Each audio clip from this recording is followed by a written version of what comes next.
Good morning सभी को जो अभी आए हैं, और जो नहीं आ पाए कोई बात नहीं, हम वीडियो लेक्चर रिकॉर्ड करके डाल देंगे। टाइम का थोड़ा सा इधर उधर किए शायद, इसीलिए नहीं आया है। कोई नहीं, तो फटाफट दो चार क्वेश्चन है मेरा, पूछते हैं, फटाफट बताइएगा। ठीक है। पीडीएफ इसमें क्या डाले, अभी तो पूरा पूरी बना नहीं है। आप किताब से ही पढ़िए, सीएमआर से ही पढ़िए, सीएमआर का बुक होगा आपके पास। जैसे से रेडी होते जाएगा हम भेजते जाएंगे। ठीक है, ठीक है, ठीक है, चलिए। एक बार में भेज देंगे तो अच्छा रहेगा। टुकड़ा टुकड़ा रहेगा तो बाद में आप भी कंफ्यूज होंगे, हम भी कंफ्यूज होंगे कौन सा वाला था। इसलिए एक ही बार बना के पूरा कंप्लीट एक चैप्टर का भेज दिया करेंगे। इससे आप लोगों को भी आसानी हो जाएगा, और जो पुराना पीडीएफ है उसको भी हम एक बार फॉरवर्ड कर देंगे। ठीक है। हाँ, पीपीटी बना के भेजेंगे, पीपीटी बना के भेजेंगे। ठीक है, चलिए। तो और एक बार में हम क्या करेंगे, जितना भी अभी तक हम पढ़ाए हैं चैप्टर रेगुलेशन का, सारा चैप्टर को हम एक बार फिर से फॉरवर्ड कर देंगे, जो कि पूरा कंप्लीट वाला होगा। ठीक है। उससे क्या होगा, आपके पास रहेगा। अगर आप डाउनलोड करना चाहें तो कर सकते हैं, नहीं तो फिर ऐसे ही रहने दीजिएगा। ठीक है। क्योंकि बहुत सारा अलग-अलग पीडीएफ माँग रहे हैं पर्सनली मैसेज करके, तो वो पॉसिबल नहीं है कि एक-एक करके हम सब पर्सनली भेजें। तो एक ही बार ग्रुप में फिर से सब डाल देंगे। आप आराम से उससे कर लीजिएगा डाउनलोड। ठीक है, चलिए। तो एक आध क्वेश्चन है, फटाफट बताइएगा। मेरा पहला क्वेश्चन है, कोल रिस्पायरेबल डस्ट, कोल का कितना मात्रा होना चाहिए? इससे ज़्यादा नहीं होना चाहिए। बना सबका देंगे, सबका बना देंगे। जितना अभी तक चैप्टर पढ़ा है सबका तो पीडीएफ आपको मिला ही होगा। मेथड ऑफ वर्किंग का भी पूरा पूरी नहीं मिल पाया होगा, और बाकी सबका तो बनाया है पर्सनली टाइप करके पीपीटी। ठीक है। चैट में बताइएगा। बच्चे कम हैं आज, लेकिन कोई नहीं, सब देख लेता है लाइव लेक्चर।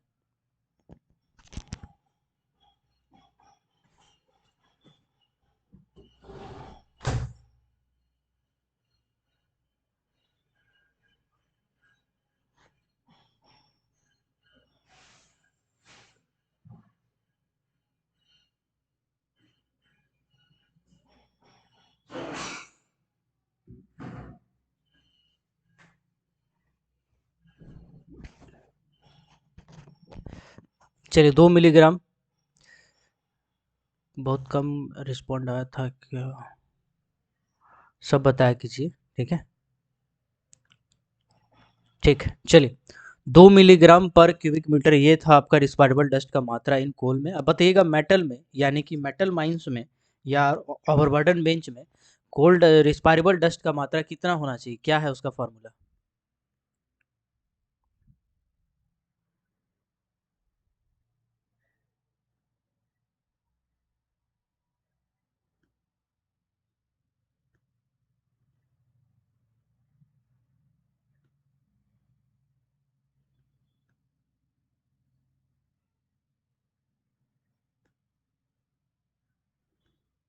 सिल्का बाई 10% बता रहा है जी, बिल्कुल सही। सिल्का बाई 10% हो जाएगा।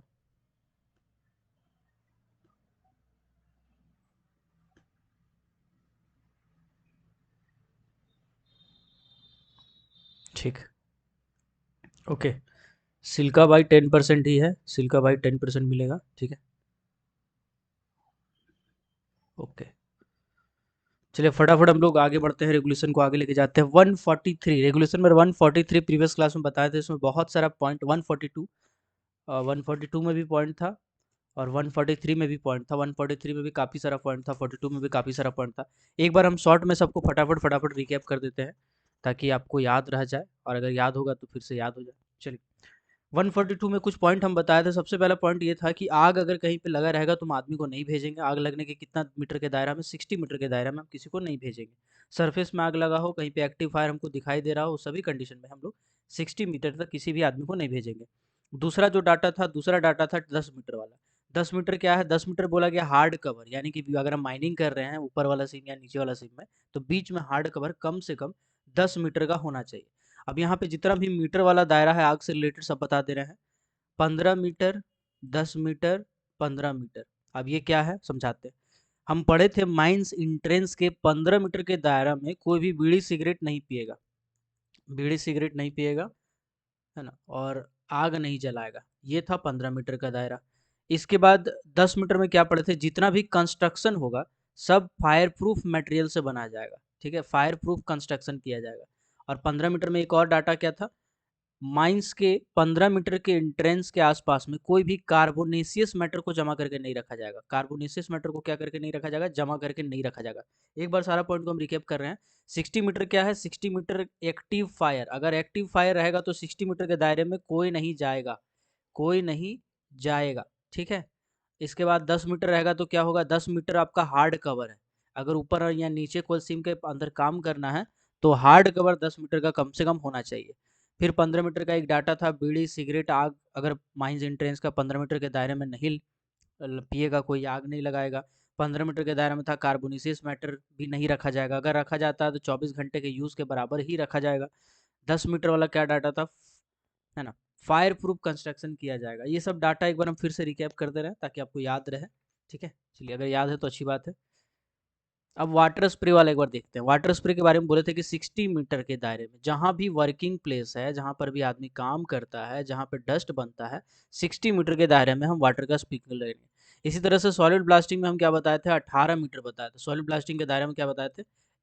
बीओएस में 18 मीटर। और 20 मीटर किस में बताया था? 20 मीटर हम बताए थे एनओएस में, नॉट ऑफ द सॉलिड में, ठीक है। तो ये सब कुछ वाटर स्प्रिंकलर वाला डाटा है, ठीक है। चलिए और आगे बढ़ते हैं। 7 दिन में कम से कम एक बार इसका जांच किया जाता है कि स्पॉन्टेनियस हीट का स्थिति कैसा है, उसको कंट्रोल किया जा सकता है कि नहीं, लीकेज तो नहीं हो रहा है, ये सब चीज़ का जांच किया जाता है। 142 में यही सब था। 143 में क्या क्या पॉइंट था? 143 में पहला पॉइंट तो ये था कि सिलिका परसेंट 5% से ज़्यादा नहीं होना चाहिए। सिलिका क्या किससे ज़्यादा नहीं होना चाहिए? 5% से ज़्यादा नहीं होना चाहिए। सिलिका अगर ज़्यादा रहेगा तो सिलिकोसिस नाम का एक बीमारी हो जाता है, जिसमें फेफड़ा का पानी सूख जाता है और फेफड़ा हमेशा के लिए खराब हो जाता है, क्योंकि उसका म्यूकस मेम्ब्रेन यानी फेफड़ा का छेदा जाम हो जाता है, ठीक है। चलिए, उसके बाद हम बताए थे ओबी बेंच है या मेटल माइंस है। इसमें अगर हम पूछेंगे रिस्पायरेबल एयर डस्ट का मात्रा कितना होगा, तो आपको बताना है कि सिलिका बाई 10%। कितना? सिलिका बाई 10% होता है। इसी तरह से अगर हम कोल के बारे में पूछेंगे तो कोल में आपको बताना है 2 मिलीग्राम पर मीटर क्यूब, पर मीटर क्यूब। इसमें भी होगा मिलीग्राम पर मीटर क्यूब, इसमें भी होगा मिलीग्राम पर मीटर क्यूब, यूनिट होता है, ठीक है। तो ये है आपका पूरा पूरी रेंज, ठीक है। चल अब आगे और बढ़ते हैं, कुछ पॉइंट को और लेते हैं, ठीक है। इसके बाद हम कुछ चीज़ें बताए थे आपको। स्टैटिक मॉनिटरिंग बताए थे, स्टैटिक मॉनिटरिंग, और दूसरा बताए थे पर्सनल मॉनिटरिंग।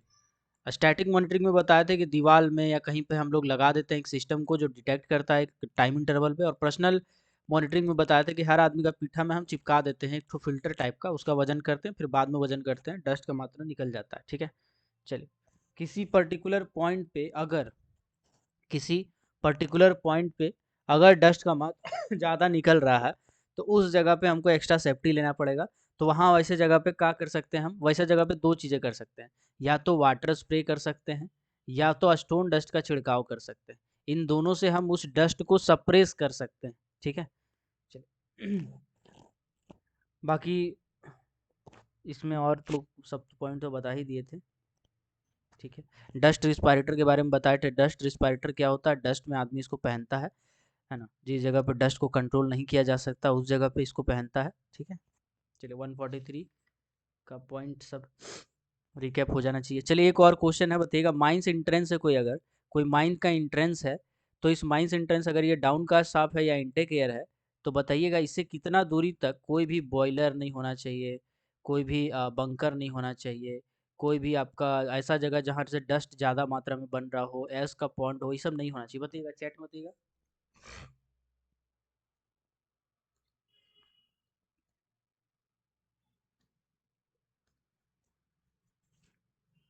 बिल्कुल सही, 80 मीटर, ठीक है, बिल्कुल सही। 80 मीटर, 80 मीटर के दायरा में कोई भी ऐसा जगह नहीं होना चाहिए जहाँ पे डस्ट बन रहा हो, ठीक है। चलिए आगे बढ़ते हैं।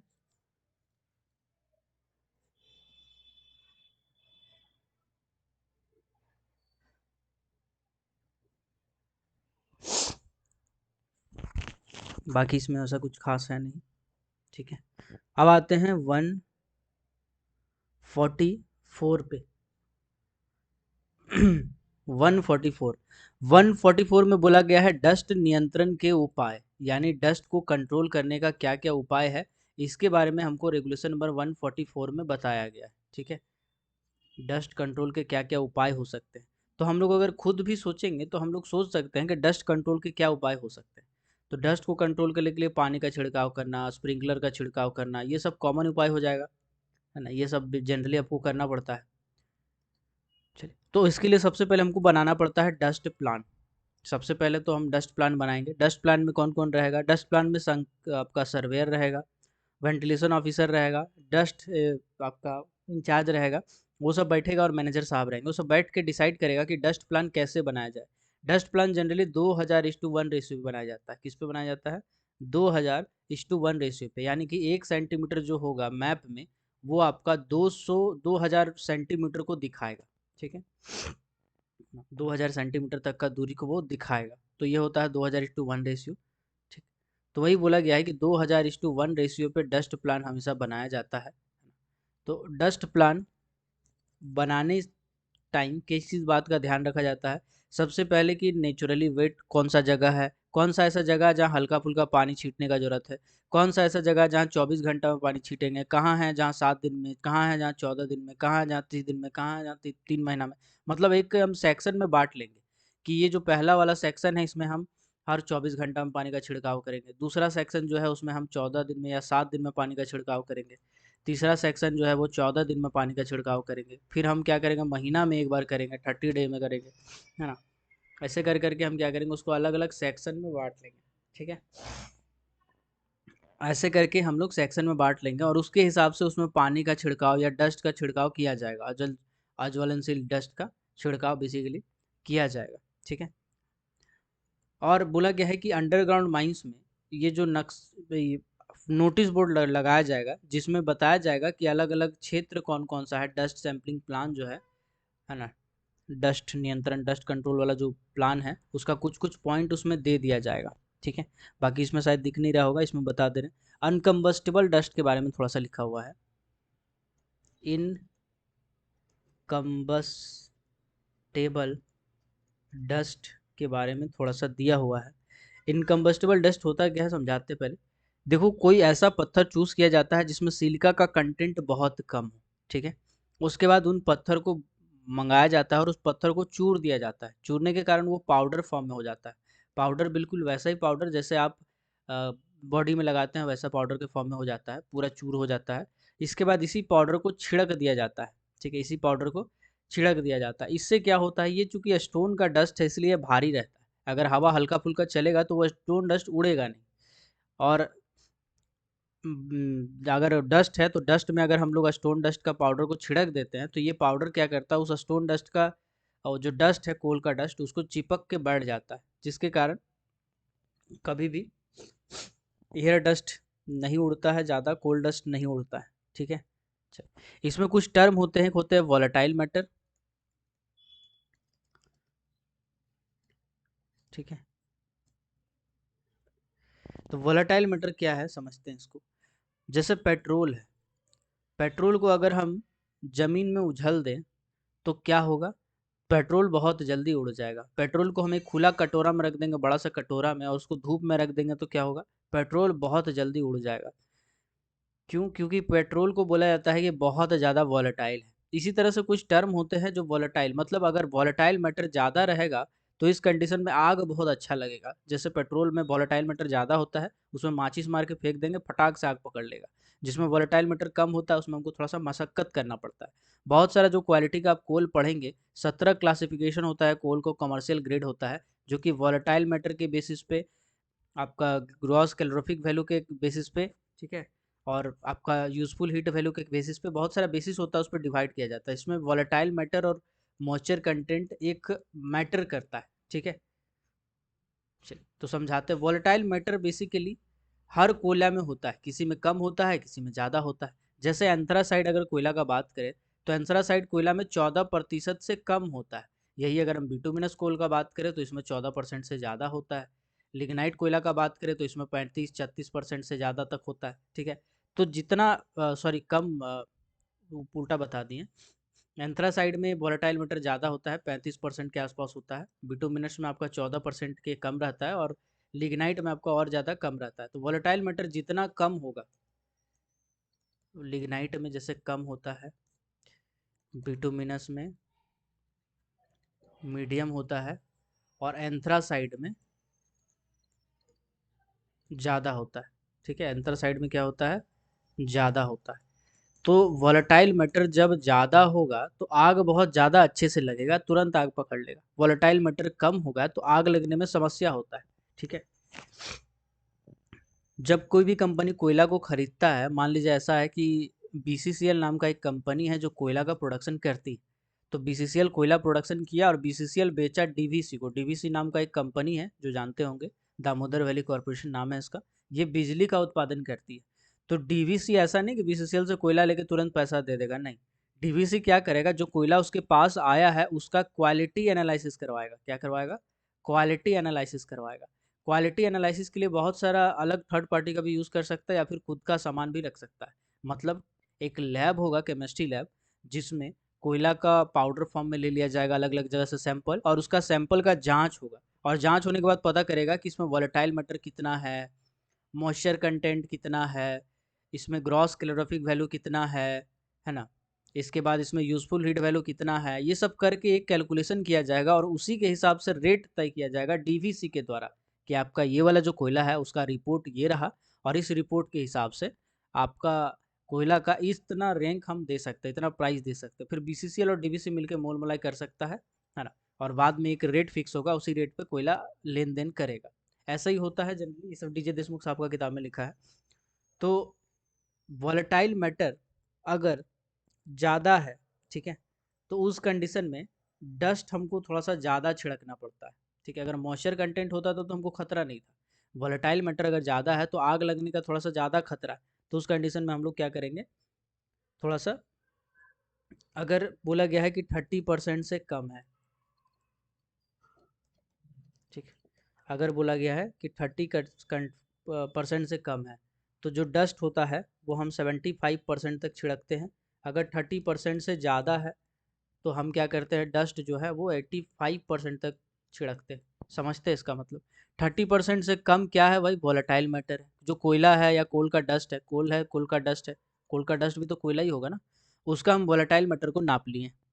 नापने के बाद देखें कि वो 30% से कम है, तो हम जो डस्ट छिड़केंगे, डस्ट का मतलब स्टोन डस्ट का जब छिड़काव करेंगे, ठीक है, तो उसका जो वॉल्यूम होगा लगभग 75% के आसपास होगा। मतलब 75% तक स्टोन डस्ट का छिड़काव हम करेंगे। ठीक है, कम, इससे कम नहीं होना चाहिए। और अगर 30% से ज़्यादा है, यानी वॉलेटाइल मैटर ज़्यादा है, अभी हम थोड़ा देर पहले बताएं वॉलेटाइल मैटर ज़्यादा रहेगा तो आग पकड़ने का ज़्यादा खतरा है। अब 30% से ज़्यादा है तो ज़्यादा खतरा है भैया आग पकड़ने का उस कंपेयर में। तो अब हम क्या करेंगे, स्टोन डस्ट का मात्रा भी बढ़ाना पड़ेगा, हमको ज़्यादा सेफ्टी लेना पड़ेगा, ज़्यादा डस्ट छिड़कना पड़ेगा। तो ये अब कितना छिड़केंगे, 85% से कम नहीं। ठीक है, मतलब कम नहीं मतलब 85 या उससे ज़्यादा, उससे कम नहीं हो सकता है। ओके, तो ये पॉइंट आई होप आप समझ गए होंगे। वॉलेटाइल मैटर ज़्यादा रहेगा, आग ज़्यादा लगेगा। वॉलेटाइल मैटर कम रहेगा, आग लगने के चांसेस कम होते जाएंगे। ठीक है, तो जब आग लगने के चांसेस ज़्यादा होगा तो वहाँ पे स्टोन डस्ट, ऑब्वियस सी बात है, ज़्यादा छिड़केंगे। स्टोन डस्ट का मात्रा भी ज़्यादा होना चाहिए। इसीलिए 35% से ज़्यादा रहता है तो हम ज़्यादा छिड़कते हैं, यानी 85% छिड़कते हैं। और वोलेटाइल मीटर कम रहेगा, यानी 30% से कम अगर हम देख रहे हैं तो उस जगह पे 75% से तक छिड़कते हैं। ठीक है, तो ये है पूरा पूरी कॉन्सेप्ट, याद करने का तरीका। आप चाहें जैसे भी याद कर सकते हैं, थोड़ा देर में पूछेंगे, है ना, दिमाग में रखिएगा।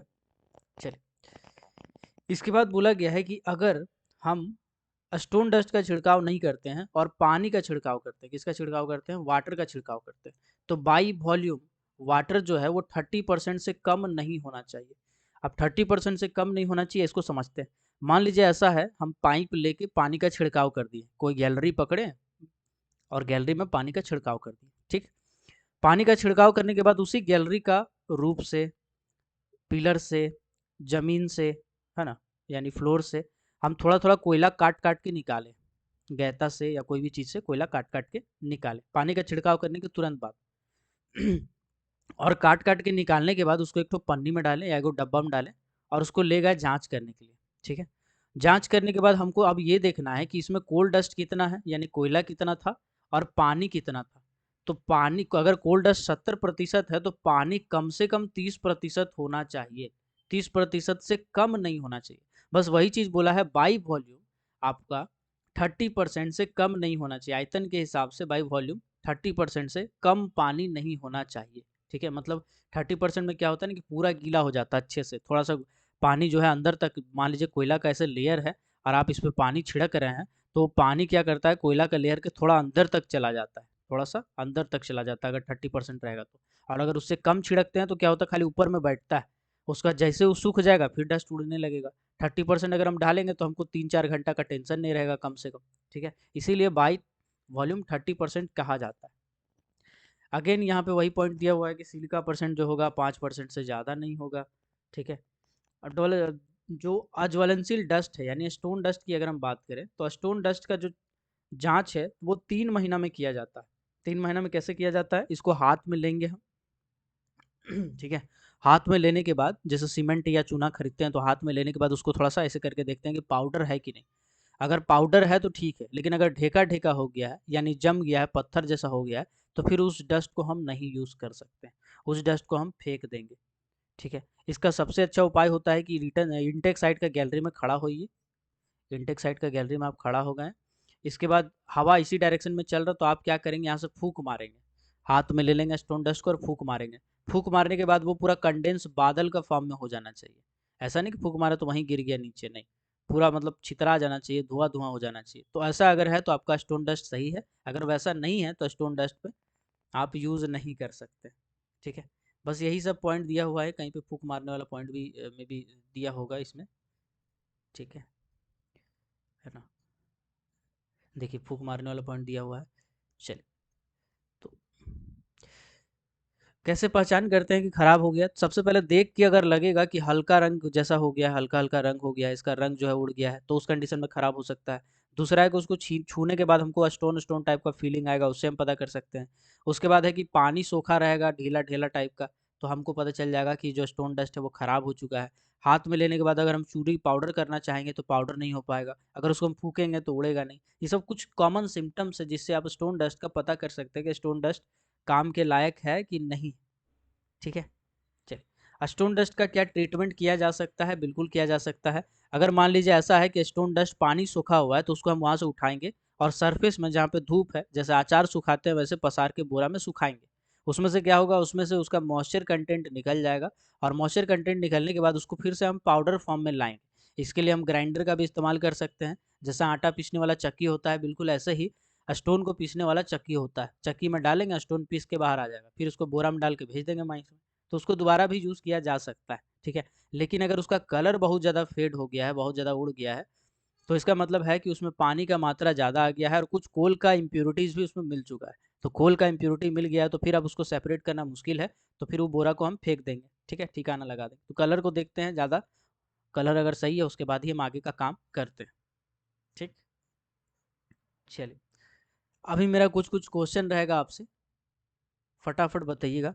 मेरा पहला क्वेश्चन है, अगर हम कहीं से डस्ट उठाएं और डस्ट का मात्रा यानी कि कोई अंडरग्राउंड माइंस था, उसको उसका कोल डस्ट उठाएं, कोल डस्ट, और उसमें अगर हम देखें वॉलेटाइल मैटर 30% से कम है, 30% से क्या है, कम है, तो बताइए स्टोन डस्ट का मात्रा यानी अज्वलनशील डस्ट का मात्रा कितना से कम नहीं होना चाहिए, बताइएगा।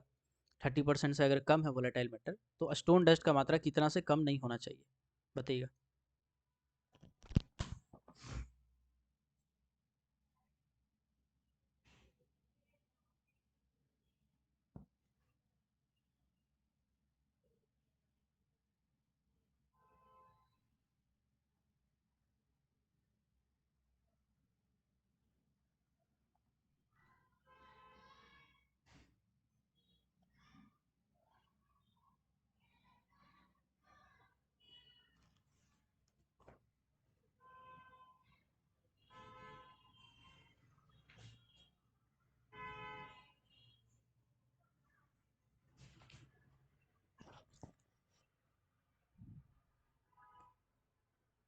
75%, बिल्कुल बिल्कुल बिल्कुल 75%। अगला मेरा क्वेश्चन है, अगर 30% से ज़्यादा हो गया तो कितना परसेंट होना चाहिए, अगर 30% से ज़्यादा हो गया उस कंडीशन में कितना प्रतिशत तक होना चाहिए, बताइएगा।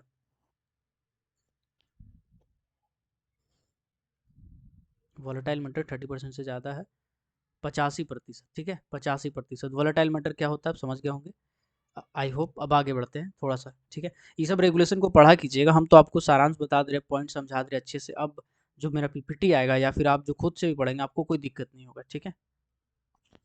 चलिए, अब एक होता है डस्ट इंचार्ज। डस्ट इंचार्ज कौन बन सकता है, क्या क्वालिफिकेशन है, समझते हैं। किसी माइंस में अगर प्रोडक्शन 5000 टन से ज़्यादा है, कितना से ज़्यादा है, 5000 टन से ज़्यादा है, तो ऑब्वियस सी बात है हम अंडरग्राउंड माइंस की बात कर रहे हैं। किसी माइंस में अगर प्रोडक्शन 5000 टन से ज़्यादा है, तो उस कंडीशन में हम डस्ट इंचार्ज नियुक्त करेंगे। अगर 5000 टन से कम प्रोडक्शन है, तो उस कंडीशन में क्या करेंगे, सैम्पलिंग जो इंचार्ज है प्लस डस्ट इंचार्ज दोनों सेम हो जाएगा, ठीक है। सैम्पलिंग इंचार्ज का क्या काम होता है, सैम्पलिंग इंचार्ज का काम होता है अलग अलग जगह के डस्ट का सैंपल लेना, कोल का सैंपल लेना और उसका एनालिसिस करना। तो उसी को हम डस्ट इंचार्ज का भी काम सौंप देंगे अगर 5000 टन से कम प्रोडक्शन हो रहा है तो। अब जब कम प्रोडक्शन हो रहा है तो कम कोयला कट रहा है, कम कोयला कट रहा है तो कम डस्ट निकल रहा है, इसीलिए हम लोग वहाँ सैम्पलिंग इंचार्ज और डस्ट इंचार्ज का रिस्पॉन्सिबिलिटी को मिला देते हैं। डस्ट इंचार्ज बेसिकली होता क्या है, डस्ट इंचार्ज होता है जिसका कुछ काम होता है, बेसिक काम, जैसे पानी का छिड़काव करना, कहीं पे गर्दा बन रहा है कि नहीं जाके देखना, डस्ट बन रहा है कि नहीं जाके देखना, अगर डस्ट बन रहा है तो पानी का या स्टोन डस्ट का छिड़काव करना, ब्लास्टिंग से पहले और ब्लास्टिंग के बाद पानी का छिड़काव करना, ठीक है। ये सब कुछ कॉमन काम होते हैं डस्ट इंचार्ज के। इसके बाद देखना कि अज्वलनशील मात्रा, मतलब जो डस्ट है, स्टोन डस्ट है, उसका मात्रा कितना है, वॉलेटाइल मैटर का मात्रा कितना है, ठीक है। वो सब चीज़ को देखने का जिम्मेदारी इसी का होता है, डस्ट इंचार्ज का होता है। तो डस्ट इंचार्ज कौन बन सकता है, मेरा ऑप्शन है आपको, अब बताइएगा इनमें से डस्ट इंचार्ज किसको बनाया जा सकता है। पहला ऑप्शन है जो माइनिंग सरदार है, दूसरा ऑप्शन है जो ओवरमैन है, तीसरा ऑप्शन है जो मैनेजर सर्टिफिकेट प्राप्त है, सर्टिफिकेट वाला है, और चौथा ऑप्शन है 2 और 3। बताइएगा इनमें से किसको डस्ट इंचार्ज बनाया जा सकता है, माइनिंग सरदार को, ओवरमैन को, मैनेजर सर्टिफिकेट वाला को, या दूसरा तीसरा यानी ओवरमैन या मैनेजर सर्टिफिकेट वाला को।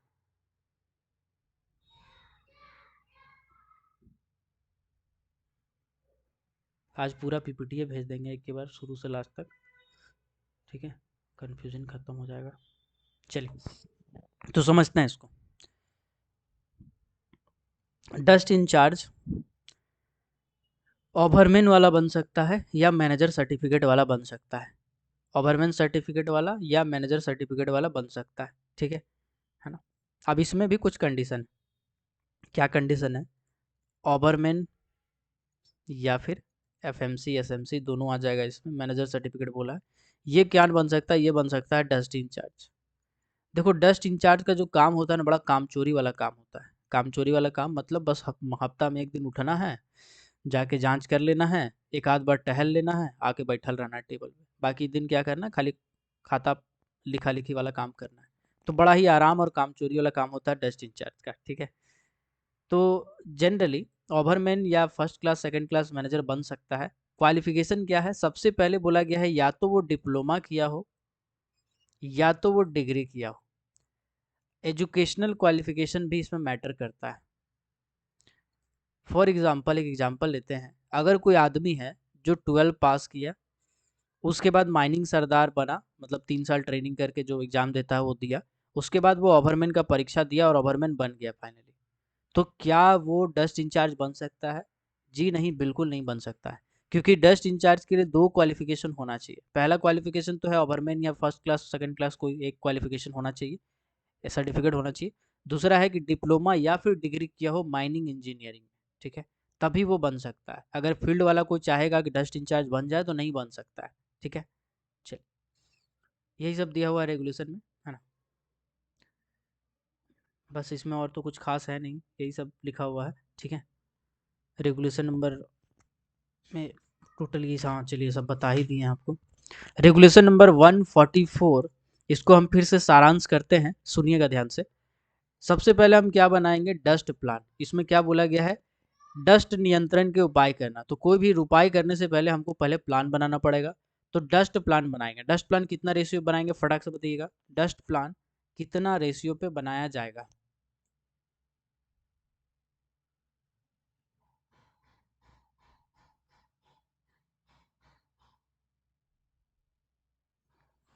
दो हजार इस टू वन रेशियो पे, बिल्कुल 2000:1 रेशियो पे, ठीक है। चलिए 2000:1 रेशियो पे बना जाएगा डस्ट प्लान, है ना। पीपीटी में मज़ा आता है, ठीक है, भेज देंगे बनाने तो। तब तक इधर से ही पढ़ाई करो, रुकना नहीं चाहिए पढ़ाई आप लोग का, ठीक है। जस्ट अ सेकेंड, अगला क्वेश्चन है मेरा, क्वालिफिकेशन क्या होगा?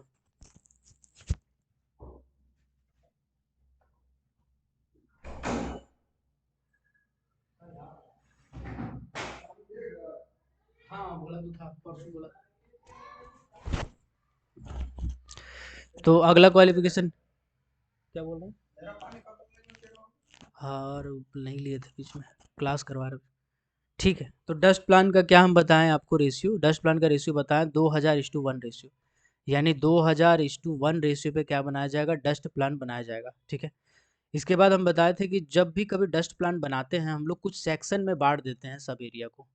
जैसे अगर कहीं पे बहुत ज़्यादा डस्ट निकल रहा, अभी डस्ट निकला, फिर डस्ट निकला, फिर डस्ट निकला, तो उस जगह पे हम 24 घंटा में पानी का छिड़काव करेंगे। किस जगह अगर थोड़ा सा कम निकल रहा है तो वहाँ पे 7 दिन में करेंगे। किस जगह थोड़ा सा और कम निकल रहा है तो 15 दिन में करेंगे। किस जगह और कम निकल रहा है तो 30 दिन में करेंगे, और नॉर्मल जगह पे 3 महीना में करेंगे, ठीक है। ये आपका कुछ सेक्शन में बांट दिया जाता है, A B C D E ऐसे करके, ठीक है। इसके बाद जनरली हम लोग जो पानी का छिड़काव करते हैं, अब या तो हम पानी का छिड़काव करेंगे वाटर का, या तो हम स्टोन डस्ट का छिड़काव करेंगे डस्ट को सप्रेस करने के लिए। अगर हम पानी का छिड़काव कर रहे हैं तो मेरा ध्यान रहेगा कि कम से कम 30% बाई वॉल्यूम होना चाहिए। वाटर का जो परसेंटेज होगा वो 30% बाई वॉल्यूम होना चाहिए। अगर हम स्टोन डस्ट का छिड़काव कर रहे हैं तो यहाँ पे 2 पॉइंट है। स्टोन डस्ट का छिड़काव कर रहे हैं तो कोल का वोलेटाइल मैटर पर डिपेंड करता है। वोलेटाइल मैटर ज़्यादा होगा तो आग जल्दी पकड़ेगा, वोलेटाइल मैटर कम होगा तो आग लेट से पकड़ेगा।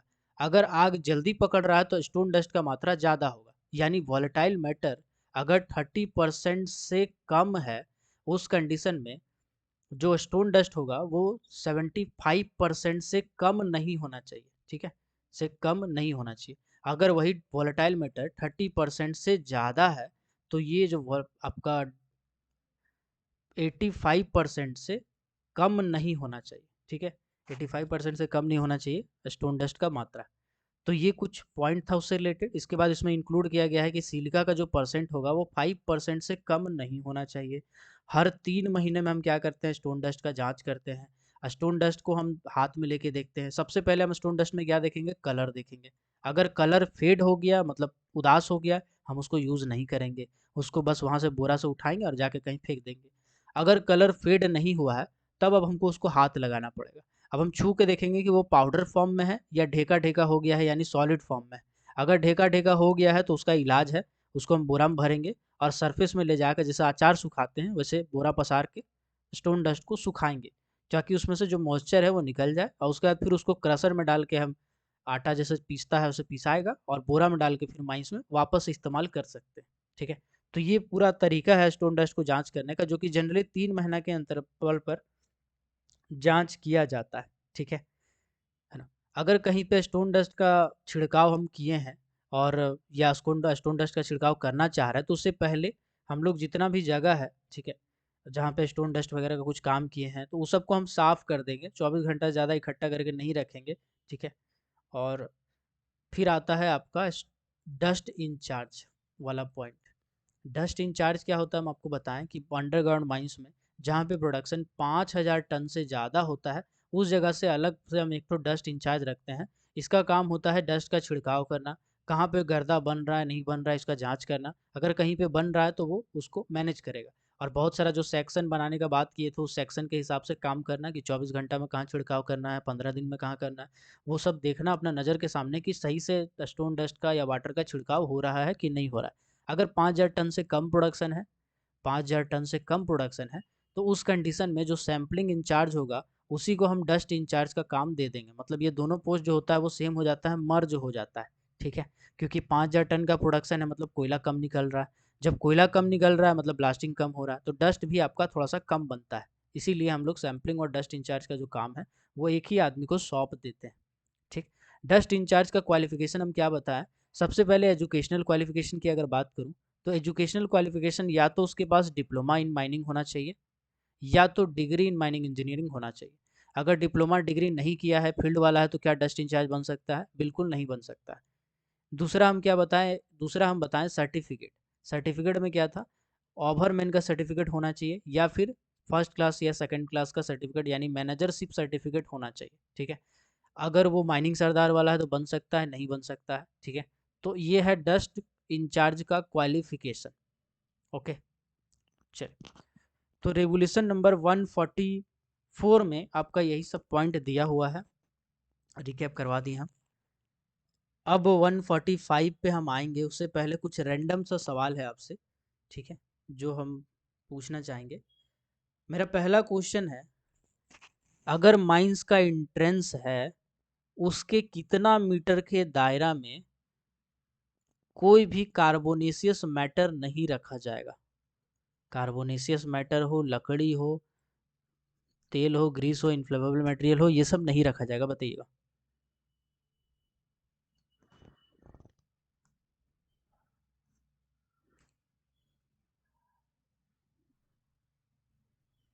चलिए, ठीक है।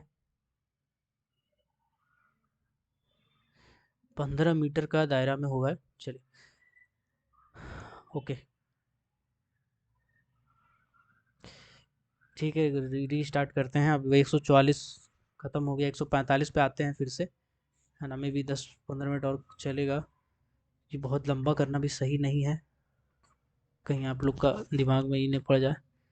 ठीक है, तो चलिए अब रीस्टार्ट करते हैं फिर से लिंक सेंड कर रहे हैं, 1 मिनट।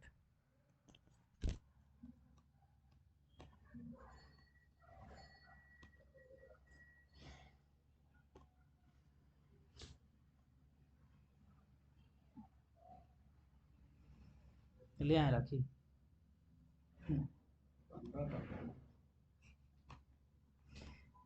दो गो का कि एगो सिंगल का? एक का ना। पर्वत हो रहा था, हिंदी भाषी को सब जगह लूट लेगा। कोई बात नहीं। बात पूरा इज्जत से करता है, लूटता बहुत है।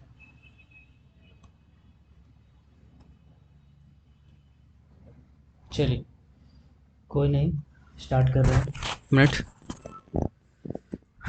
इसका लिंक कॉपी करके सेंड कर रहे हैं।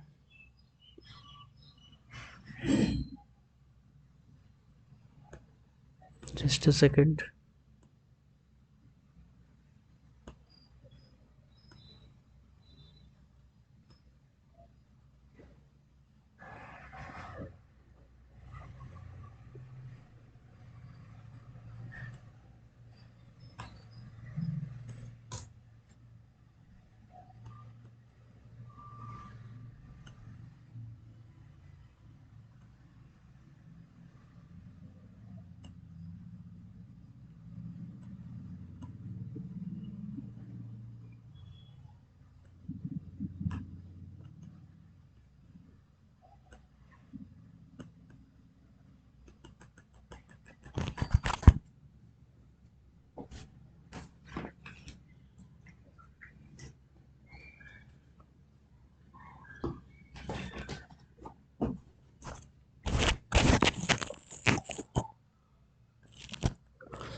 चलिए, अब वापस से अब अगला टॉपिक तुरंत स्टार्ट करते हैं।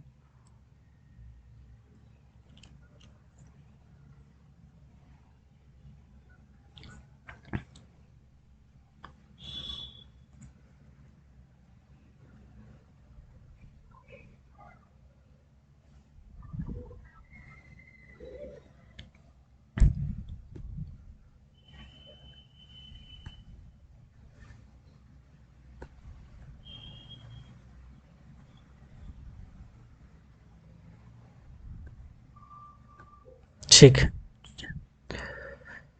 सब आ गए हैं, ओके। ठीक, तो अब अगला रेगुलेशन पे आते हैं, रेगुलेशन नंबर 145। इसके बाद अपना रूम में खुद से पढ़िएगा, है ना, ऐसा नहीं कि बस हो गया तो बस बंद। खाली वीडियो देखने से नहीं, अपने से भी थोड़ा बहुत देखना पड़ता है, अपने से देखने से क्या है, पॉइंट सब याद होते जाएगा। रेगुलेशन नंबर 145 क्या कहता है? रेगुलेशन नंबर 145 कहता है डस्ट नियंत्रण के उपायों की जांच, यानी check on measure for dust control. अभी तक तो हम सुने थे डस्ट कंट्रोल कैसे कैसे करना है, क्या करना है, लेकिन हम सुनेंगे डस्ट जो कंट्रोल कर रहे हैं उसका हम जांच भी करते हैं। ठीक है, कैसे जांच करते हैं इसको समझते हैं। सबसे पहले बोला गया है कि हम लोग जो रिटर्न साइड है, कहाँ रिटर्न साइड है, उसके 200 मीटर अंदर तक, और इनटेक साइड है उसका 150 मीटर अंदर तक पानी का छिड़काव करते हैं। हम लोग देखते हैं कि ये दोनों नेचुरली वेट हो, पूरी तरह से गीला हो, इसका हम ध्यान रखते हैं। इनटेक साइड में 150 मीटर अंदर तक और रिटर्न साइड में 200 मीटर अंदर तक हम लोग देखते हैं। अब जो भी इस चीज़ को हमको देखना है, मान लीजिए इनटेक को देखना है, तो हम क्या करेंगे, 50-50 मीटर का हम जोन बनाते जाएंगे। 50 मीटर का जोन को कह देंगे ए जोन, 50 मीटर का दूसरा जोन ले लेंगे, उसको हम बी जोन बना देंगे, 50 मीटर का तीसरा जोन ले लेंगे, उसको हम सी जोन बना देंगे। ऐसे कर करके हम अलग अलग जोन में या सेक्शन में इसको डिवाइड कर सकते हैं। हर एक पर्टिकुलर इनटेक रास्ता है 150 मीटर का, उसको हम 3 जोन में डिवाइड कर दिए, 50 मीटर 50 मीटर 50 मीटर। ठीक, इसके बाद हर जोन के लिए हम अलग से नक्शा बनाएंगे। ठीक है, और वो जो सैम्पलिंग प्लान होगा उसका रेशियो कितना होता है, 2000:1। सैम्पलिंग प्लान क्या होता है, सैम्पलिंग प्लान होता है कोल डस्ट का अगर हम सैंपल ले रहे हैं, या अगर ओवरबर्डन है, सैंड है, सैंडस्टोन है, हेमेटाइट है, पायराइट, आयरन पायराइट, ऐसा कुछ भी चट्टान है उसका अगर हम सैम्पलिंग ले रहे हैं, चट्टान को उखाड़ के थोड़ा सा ले जाते हैं जांच करने, तो उसको कहते हैं सैम्पलिंग। और उसके लिए जो प्लान बनाते हैं उसको कहते हैं sampling plan. Sampling plan 2000:1 ratio बनाया जाता है, जिस पे सेक्शन का जरूरी चीज़ें इंक्लूड किया जाता है, साथ ही साथ कुछ इंस्ट्रक्शन यानी प्रिवेंटिव मेजर भी लिखे होते हैं। ठीक है, 2000:1 रेशियो बनेगा। अभी थोड़ा देर पहले हम डस्ट प्लान के बारे में बताए थे, डस्ट प्लान का भी सेम रेशियो था, 2000:1 रेशियो। ठीक है, तो इसी के हिसाब से सैम्पलिंग प्लान बनाया जाता है। अब क्या करेंगे, हम सैम्पलिंग प्लान बनाने के लिए सबसे पहले हम क्या किए, रिटर्न साइड 200 मीटर का जो दायरा है उसको उसको हम काउंट करेंगे, और इंटेक्ट साइड में 150 मीटर तक का दायरा को काउंट करेंगे। अब सबको हम अलग अलग सेक्शन में बांट दिए, 50-50 मीटर का ABC सेक्शन करके, और हर सेक्शन का हम सैम्पलिंग प्लान बना लिया अलग से। अब उसमें हम लिखेंगे कि कहाँ कहाँ से सैंपल लिया जाएगा, और हर 30 दिन में जहाँ जहाँ भी हम बोले गए हैं उस जगह से सैंपल लिया जाएगा। कितना दिन में लिया जाएगा, 30 डेज पे लिया जाता है। सैंपल कितना दिन पे लिया जाता है, 30 डेज पे लिया जाता है। ठीक है, इसके बाद सैंपल लेने के बाद उसका ट्रीटमेंट भी किया जाता है। ठीक है, सैंपल लिए, जांच किए, उसमें कुछ गड़बड़ निकला, ठीक है, तो हम सैंपल का क्या करेंगे, ट्रीटमेंट करेंगे, जो कि 24 घंटा के अंदर करेंगे। ठीक है, अब सैंपल कैसे लेते हैं, इसका दो तरीका है। अभी तक आप समझे कि सैंपल लेते हैं कितना दिन में लेते हैं, 30 दिन में लेते हैं। अब सैंपल लेने का दो तरीका है, एक होता है स्ट्रिप सैंपलिंग, एक होता है आपका spot sampling. Strip sampling, spot sampling. ठीक है ना। तो अब स्ट्रिप सैंपलिंग कहाँ लेंगे, स्ट्रिप सैंपलिंग में याद रखिएगा stone dust, stone dust. Spot sampling में याद रखिएगा water. Split sampling stone dust, spot sampling water. यानी कि हम आपको बताए थे कि डस्ट को सप्रेस करने के लिए या तो हम पानी का छिड़काव करेंगे या तो स्टोन डस्ट का छिड़काव करेंगे। अगर स्टोन डस्ट का छिड़काव किए हैं तो हम स्ट्रिप सैंपलिंग का प्रयोग करेंगे, अगर पानी का छिड़काव किए हैं तो स्पॉट सैंपलिंग का प्रयोग करेंगे। ठीक है, फिर से एक बार रिपीट करते हैं पूरा का पूरा रेगुलेशन को। अभी तक रेगुलेशन नंबर 145 में हम पढ़ रहे हैं check on measure for dust control, यानी डस्ट कंट्रोल करने का जो उपाय है उसका जांच करेंगे। तो इसके लिए अभी तक हम पढ़े कि जो रिटर्न साइड होगा, रिटर्न साइड के 200 मीटर का दायरा को हम काउंट करेंगे, और इनटेक साइड के 150 मीटर का दायरा को हम काउंट करेंगे, मतलब इसी जगह से हमको सैंपल लेना है। ठीक है, इसके बाद जितना भी हम लिए हैं सबको हम 50-50 मीटर में सेक्शन में डिवाइड कर देंगे, A section, B section, C section करके हम नाम दे देंगे। इसके बाद हम उसमें सैंपल लेंगे। तो जब हम सैंपल लेंगे, सैंपल लेने के लिए हमको प्लान बनाना पड़ेगा, उसको कहेंगे डस्ट प्लान। डस्ट प्लान का जो रेशियो होगा वो आपका सैंपलिंग प्लान का रेशियो के बराबर होगा, सॉरी सैंपलिंग प्लान कहेंगे उसको। और उसका जो रेशियो होगा वो आपका रिप्रेजेंटेटिव फैक्टर होगा, वो आपका 2000:1 हो जाएगा, 2000:1 रेशियो पे बनाया जाएगा। ठीक है, इसको बनाने के बाद अब हम सैंपल लेंगे, सैंपल लेंगे कितना दिन में, 30 दिन में हम सैंपल को लेंगे। ठीक है, जहाँ जहाँ से हम जैसा सेक्शन बनाया है उसके हिसाब से 30-30 दिन पे हम सैंपलिंग लेते जाएंगे। सैम्पलिंग लेने का दो तरीका है, सैंपल को कलेक्ट करने का दो तरीका है, इसको हम कहते हैं सैम्पलिंग का टाइप्स। कौन कौन सा? एक होता है स्ट्रिप सैम्पलिंग, एक होता है स्पॉट सैम्पलिंग। स्ट्रिप सैम्पलिंग कितना दिन में लेते हैं भाई? स्ट्रिप सैम्पलिंग क्या होता है? स्ट्रिप सैम्पलिंग, अगर हम स्टोन डस्ट का छिड़काव किए थे तो उस कंडीशन में स्ट्रिप सैम्पलिंग लेंगे, अगर हम पानी का छिड़काव किए थे तो उस कंडीशन में स्पॉट सैम्पलिंग लेंगे। अब स्ट्रिप सैम्पलिंग लेने का एक अलग मेथड है, स्प्लिट सैम्पलिंग लेने का क्या मेथड है समझते हैं। ठीक है, स्प्लिट सैम्पलिंग में बोला गया है कि 10 सेंटीमीटर से कम चौड़ा नहीं लेंगे और यूनिफॉर्म इंटरवल पे लेंगे। ठीक है, बोला गया है कि 5 मीटर से ज़्यादा दूर नहीं होना चाहिए। इंटरवल जो होगा, इंटरवल मतलब अगर हम सैंपल लेंगे तो कुछ ना कुछ तो इंटरवल होगा, तो वो जो इंटरवल बोला है वो बोला है 5 मीटर से कम नहीं होना चाहिए। इसके बाद जो हम सैंपलिंग लेते हैं, सैंपलिंग लेने के लिए हमको ज़मीन में छोटा सा गड्ढा करना पड़ता है, ज़मीन में, रूफ में, फ्लोर में, कहीं ना कहीं छोटा सा गड्ढा करना पड़ता है ताकि उसका जो कोयला का डस्ट है या पत्थर का, चट्टान का डस्ट है, उसको हम कलेक्ट कर सकें। तो उसके लिए बोला गया है कि जो हम चौड़ा करेंगे वो 10 सेंटीमीटर से कम चौड़ा नहीं होगा। कितना से कम नहीं होगा? 10 सेंटीमीटर से कम चौड़ा नहीं होगा। ठीक है, ऐसे करके हम सैंपल को भर लेंगे प्लास्टिक में। जो पन्नी आता है वो आपका पीवीसी इनकोटेड रहता है, यानी कि ऐसा पन्नी जैसे एक टाइम आता था 40 माइक्रोन का प्लास्टिक, आप में से कोई शायद देखे होंगे उस टाइप का प्लास्टिक, तो उसी टाइप का पन्नी रहेगा, है ना। और उसके बाद उसको डिब्बा में डाल दिया जाता है, एयर पैक्ड डिब्बा, मतलब उसमें से एयर नहीं घुस सकता। ठीक है, तो स्प्लिट सैम्पलिंग हम क्या बताएं, फिर से रिपीट करते हैं। स्प्लिट सैम्पलिंग हम बताएं, सॉरी स्प्लिट कह रहे हैं, स्ट्रिप सैम्पलिंग हम क्या बताएं? स्ट्रिप सैम्पलिंग हम बताएं कि स्ट्रिप सैम्पलिंग में 5-5 मीटर का इंटरवल पे हम सैंपल लेते हैं। जब सैंपल लेते हैं तो उसका जो चौड़ाई होगा वो कम से कम 10 सेंटीमीटर होता है। लंबाई कितना होता है ये नहीं दिया हुआ है। ठीक है, तो जनरली एक स्टैंडर्ड मान के चलिए तो 5 सेंटीमीटर या 10 सेंटीमीटर ही होता है। ठीक है, तो ये स्ट्रिप सैम्पलिंग था। अब आते हैं स्पॉट सैम्पलिंग। और स्पॉट सैम्पलिंग कहाँ देते हैं? तो स्पॉट सैम्पलिंग में ठीक है, 1-1 मीटर का इंटरवल पे हम लोग स्पॉट सैम्पलिंग करते हैं। ठीक है, प्रति मीटर लंबाई पे हम लोग स्पॉट सैम्पलिंग करते हैं। ठीक है, और हमारा कोशिश ये होता है कि वो जिग जैग हो, मतलब अगर गैलरी है, मान लीजिए ये, एक सेकेंड इसको अच्छे से बनाते हैं। मान लीजिए ये मेरा गैलरी है, तो अगर एक सैंपल हम इस पॉइंट से उठाएं तो दूसरा सैंपल हम इस पॉइंट से उठाएंगे, अगर फिर इस पॉइंट से उठाएं तो इस पॉइंट से उठाएंगे, इस पॉइंट से उठाएं तो फिर इस पॉइंट से उठाएंगे, मतलब जिग जैग मोशन में चलेंगे। किस में चलेंगे? जिग जैग, इसको बोलते हैं जिग जैग मोशन में हम लोग सैंपल लेंगे। एक सैंपल यहाँ से उठाएं, फिर यहाँ से उठाएं, फिर यहाँ से उठाएं, फिर यहाँ से उठाएं, ऐसे कर करके जिग जैग में हम सैंपलिंग लेंगे। ठीक, सैम्पलिंग, स्पॉट सैम्पलिंग में इंटरवल क्या होता है? स्पॉट सैम्पलिंग में इंटरवल होता है 1 मीटर। इसमें चौड़ाई लंबाई कुछ दिया हुआ नहीं है। ठीक है, स्पॉट स्पॉट सैम्पलिंग में तो अपना हिसाब से हम लोग कलेक्ट करते हैं। ठीक, कोई भी सैंपल करें, चाहे स्ट्रिप सैम्पलिंग करे चाहे स्पॉट सैम्पलिंग करे। ठीक, 30 ग्राम से ज़्यादा सैम्पलिंग नहीं लिया जाता है क्वार्टरिंग करने के बाद। कोनिंग एंड क्वार्टरिंग मेथड पढ़े होंगे आप शायद डिप्लोमा में, कोनिंग एंड क्वार्टरिंग मेथड। ठीक है, कोनिंग और क्वार्टरिंग मेथड क्या होता है? कोनिंग एंड क्वार्टरिंग मेथड क्या होता है समझते हैं। कोनिंग मतलब कि ऐसा है कि एक जमीन में हम जैसे सीमेंट इकट्ठा करते हैं ना, ऐसे ही सब कुछ जमा कर लिए।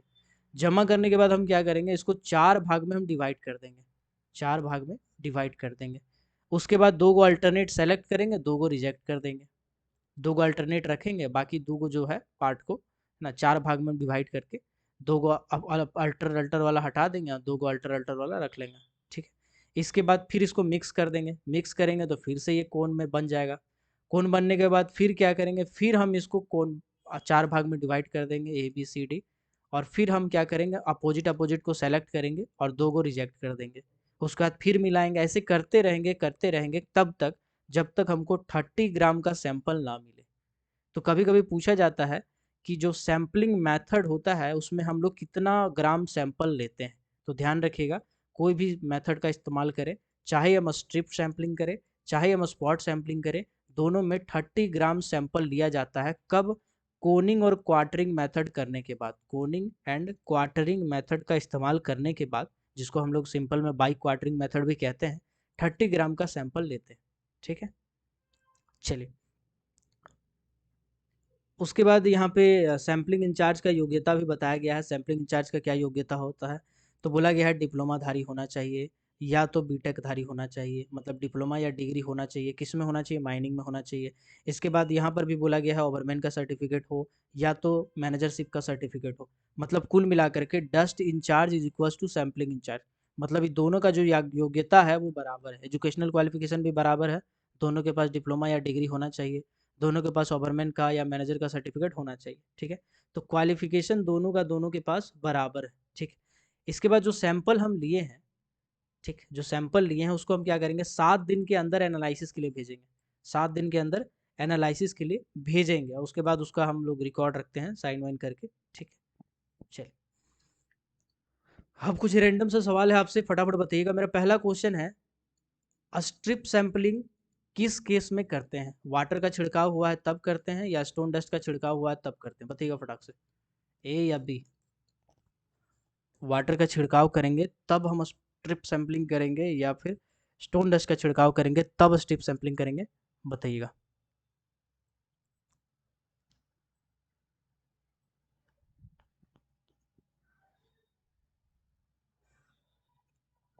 स्टोन डस्ट कह रहे हैं, स्टोन डस्ट कह रहे हैं। ठीक है, चलो बहुत अच्छे, बिल्कुल सही, बिल्कुल सही। तो स्पॉट सैंपलिंग कम करेंगे, ये भी आपको पता होगा। स्पॉट सैंपलिंग हम लोग वाटर का केस में करेंगे, यानी पानी का छिड़काव किए हैं तो स्पॉट सैंपलिंग करेंगे। मेरा अगला क्वेश्चन है, स्ट्रिप सैंपलिंग में इंटरवल क्या होता है? कितना कितना मीटर का इंटरवल पे हम सैंपल को कलेक्ट करते हैं? स्ट्रिप सैंपलिंग में कलेक्शन इंटरवल कितना होता है? नॉट मोर देन 5 मीटर, बिल्कुल not more than 5 metre, 5 metre से कम दूरी नहीं होना चाहिए जी, बिल्कुल ठीक है। अगला क्वेश्चन है, स्पॉट सैंपलिंग में कलेक्शन इंटरवल कितना होता है? स्पॉट सैंपलिंग में कलेक्शन इंटरवल कितना होता है? बताइएगा।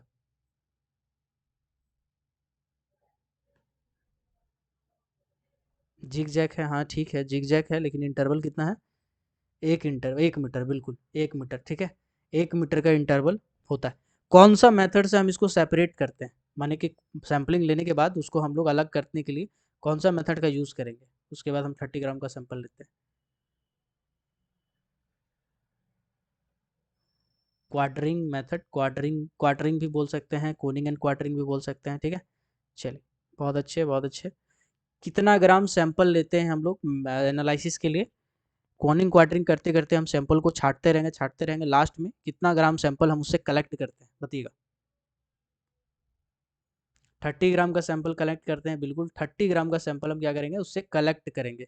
ठीक है, 30 ग्राम का सैंपल कलेक्ट करने के बाद कितना घंटा का या कितना दिन के अंदर उसका जांच कर लेना जरूरी है, एनालिसिस कर लेना जरूरी है? बताइएगा। 30 ग्राम का सैंपल लेने के बाद उसका कितना समय अंतराल के अंदर जांच कर लेना जरूरी है? 7 दिन के अंदर, बिल्कुल सही, बिल्कुल सही। 7 दिन के अंदर उसका एनालिसिस कर लेना जरूरी। ठीक है, चलिए आई होप आज का क्लास कारगर रहा होगा आपके लिए।